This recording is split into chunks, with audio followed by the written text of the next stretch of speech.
안녕하세요, 랑쌤입니다. 9월 모의고사가 끝났습니다. 모의고사 본 학생 여러분들 정말 고생 많으셨고요. 그리고 6월 모의고사 이후에 수능의 기조가 바뀌는 것 때문에 걱정 많이 하셨을 학부모님들께서도 고생 정말 많이 하셨습니다. 걱정을 했던 것보다 국어는 다행이라고 해야 할까요?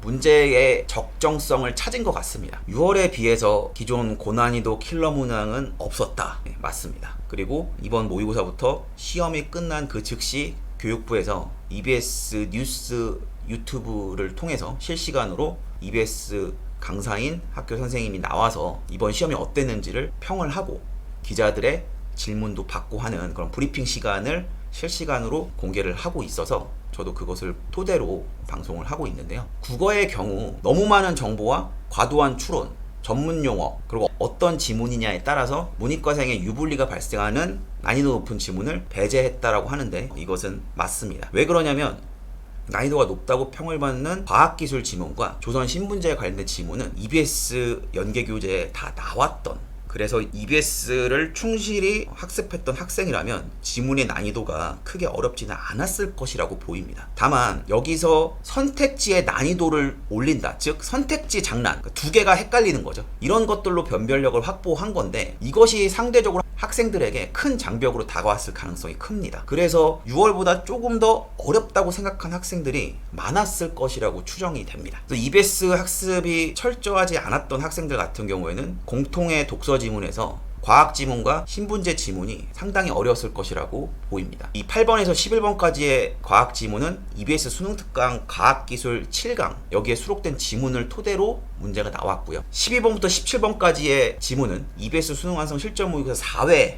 1번부터 6번까지 나왔던 지문과 거의 유사합니다. 거기서 공부를 하고 배경 지식을 익혔던 학생들은 이 문제의 체감 난이도가 상대적으로 낮았을 것이라고 보이는데요. 6월에 쉬웠던 문학이 이번에는 상당히 어려웠는데요. 우문 파트가 상당히 어려웠고요. 그리고 선지 판단 과정에서 브리핑에서 얘기하셨던 대로 확인해야 될 분이 선택지로 변별력을 높였기 때문에 명확하지 않은 답을 고르면 무조건 틀릴 가능성이 높은 그러한 상황입니다. 특히 현대시와 수필을 섞은 복합 지문이 이번에 난이도가 높았기 때문에 이거에 대한 학습이 많이 필요할 것 같고요. 그리고 고전시가도 굉장히 어려웠습니다. 그래서 EBS에 나와 있는 고전시가를 토대로 연습을 하지 않으면 국어에서 낭패를 볼 수 있기 때문에 상대적으로 소홀했던 문학 공부를 이번에 많이 하셔야 된다는 것을 9월 모의고사로 알 수가 있었는데요. 화법과 작문은 6월과 비슷하게 출제가 되었지만 언어와 매체는 문법 부분이 6월보다 어렵게 출제가 되었습니다. 그래서 전반적인 이 난이도의 평이 작년 수능 이번 6월 모의고사보다 조금 더 어렵다, 이렇게 지금 나타나고 있습니다. 종로학원에서 6월 모의고사와 동일한 표본을 가지고 추정을 해봤는데요.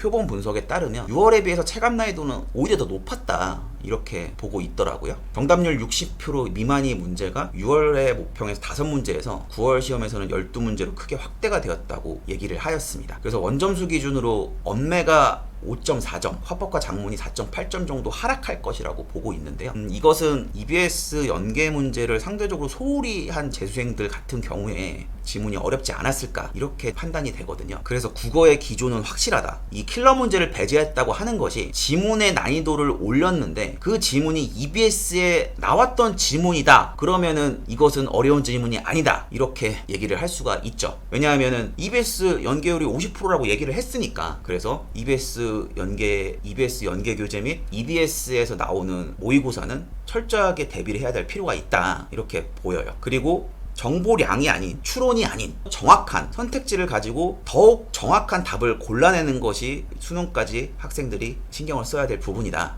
이렇게 보입니다. 그래서 예상 등급 컷이 6월 모의고사보다 문제 하나 정도 더 낮게 되지 않을까, 이렇게 생각을 했었는데 학생들이 어렵게 생각을 했던 것 같아요. 그래서 화법과 작문의 같은 경우에는 94점 정도에서 1등급 컷이 형성이 될 것 같고요. 언어와 매체 같은 경우에는 90점에서 91점 정도로 1등급 컷이 형성될 것이라고 보입니다. 시험이 끝나고 각 기관별로 가채점을 토대로 한 원점수 등급 컷을 발표하잖아요. 6월 모의고사 같은 경우에서는 화법과 작문과 언어와 매체가 1등급 컷이 96점과 91점 정도였는데 실제로 원점수 등급 컷은 화법과 작문이 98점이요, 언어와 매체가 93점이었습니다. 가채점 결과보다 문제가 훨씬 더 쉬웠던 건데, 이번에는 가채점으로 나오는 등급 컷보다 좀 더 떨어질 수도 있지 않겠나, 이런 생각이 들어서 보수적으로 잡아봤을 때 화법과 작문이 94, 언어 매체가 90에서 91, 이 정도에서 1등급 컷이 형성되지 않을까, 이렇게 생각이 들고요. 오히려 더 중요한 것은 2등급 컷인데요. 처음에는 화법과 작문이 89점, 언어 매체가 84점 정도에서 나오겠다 싶었는데 좀 더 떨어지지 않을까, 그래서 언어 매체가 80점대 초반에서 나오지 않을까, 이렇게 생각이 들고요. 국어는 평가원에서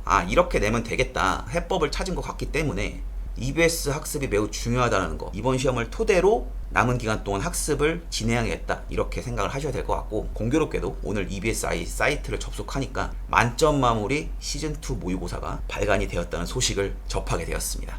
고난도 킬러 문항 모의고사를 없앴기 때문에 다른 대체되는 모의고사가 나오지 않을까 생각을 했는데, 만점 마무리 시즌2라고 해서 9월 모의고사 이후에 풀어볼 EBS 모의고사로 등장을 했기 때문에 이것을 역시 학생 여러분들은 꼭 풀어봐야 되지 않을까, 이렇게 생각이 듭니다. 국어에 비해서 수학에서 깜짝 놀랐습니다. 국어가 너무 걱정이 되는 바람에 수학을 놓치고 있었던 게 아닌가라는 생각이 들 정도로 수학이 생각 외로 많은 것이 바뀌었습니다. 킬러 문제로 찍은 문항들이 3가지 이상의 수학적 개념이 결합한 문제, 고차원적 접근 방식, 대학 수준의 개념을 활용하는 문제, 이런 것이었는데요.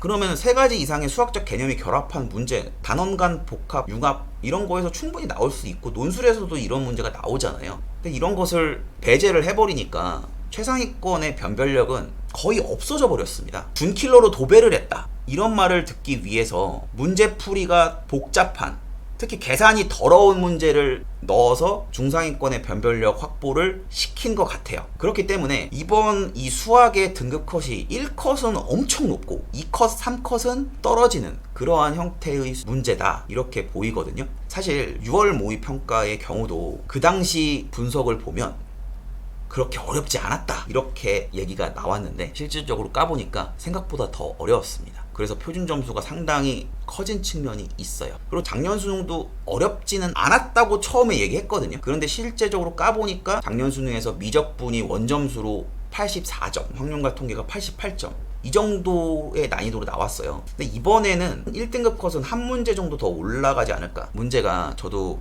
손으로 풀어보니까 확실히 계산이 복잡합니다. 그래서 저번 사관학교 시험과 비슷한 그런 느낌으로 다가왔었는데 또 문제가 좀 세련되지 못한 느낌을 받아요. 제가 교육부 브리핑을 직접 들었는데 3가지 이상의 수학적 개념이 결합한 문제를 킬러 문제로 찍었기 때문에, 그래서 아무래도 여러 가지 개념을 섞지 못하다 보니까 문제가 내신틱하게 바뀐 그러한 문제들이 많이 보였거든요. 이걸로 충분히 변별이 가능하다라고 설명을 하는데 기자들의 질문에 적절한 답변을 정확하게 하시지는 못한 것 같다는 느낌을 받았어요. 이번 수학 같은 경우에 주관식 문항을 쉽게 하려는 느낌이 확연히 드러납니다. 공통에서는 13번하고 14번이 제일 어려웠고 15번 같은 경우에는 이번에 상대적으로 매우 쉬워서 15번을 안 풀었으면 등급이 떨어질 수 있습니다. 선택 과목에서는 미적분 30번, 확통 30번, 기하 28번, 30번, 이게 어려운 문제로 변별력을 주는 문항이라고 보이고요. 그리고 EBS 체감 연계가 확실히 높아요. 12번 문제는 수능 완성 4회 실전 모의고사 7번 문제와 거의 유사하고요. 20번 같은 경우도 수능 완성 3회 실전 모의고사 13번 문항과 거의 일치할다 정도로 체감 연계를 높게 형성해서 EBS 학습이 잘 된 친구들은 이번 시험이 상당히 쉽게 느껴졌을 것이고, 그게 아닌 친구들은 6월보다 훨씬 더 어렵게 느껴졌을 모의고사입니다. 그래서 최상위권의 변별력은 제가 봤을 땐 거의 없어진 거나 마찬가지인데 2등급 이하부터의 중상위권 변별력은 오히려 확실하게 나타나는 그러한 시험이 이번 9월 모의고사가 아니었나 생각이 들거든요. 그래서 1등급 컷의 경우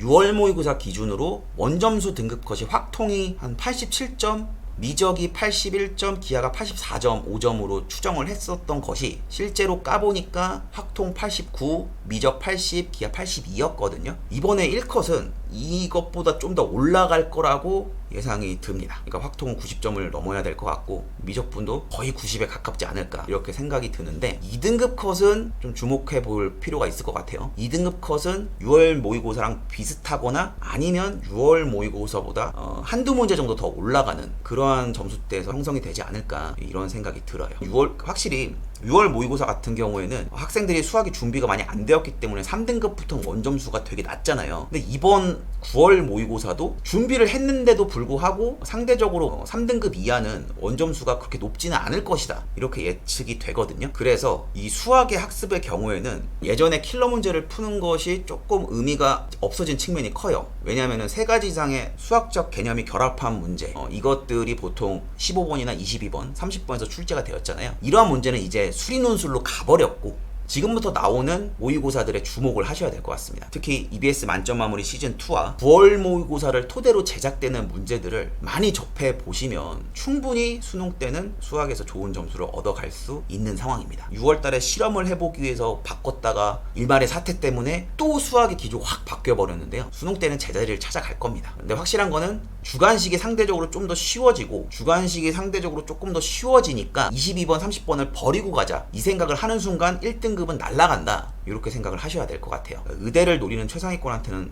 사실 악재죠. 수학은 다 맞아야 되는 그런 상황이 왔는데, 그게 아닌 학생들한테는 크게 걱정할 필요가 없다, 이렇게 나타난 시험이 이번 수학 시험이었습니다. 국어 수학 위주로 이번 구모가 어땠는지를 살펴봤는데요. 국어의 킬러 문항 배제, EBS 연계율 강화, 이것은 뚜렷하게 나타나고 있었기 때문에 학생 여러분들께서 9월 모의고사를 토대로 본인이 뭐가 부족한지를 남은 기간 동안 연습하면 충분히 점수 올라갈 수 있습니다. 그러니까 포기하지 마시고 공부를 많이 하셨으면 좋겠습니다. 하루 종일 공부를 하면요, 아직 남은 이 시간도 정말 많이 남았거든요. 오늘 시험 보느라 고생 많으셨고요. 남은 기간 공부를 많이 하셔서 꼭 좋은 결과를 이루시길 응원하겠습니다. 감사합니다.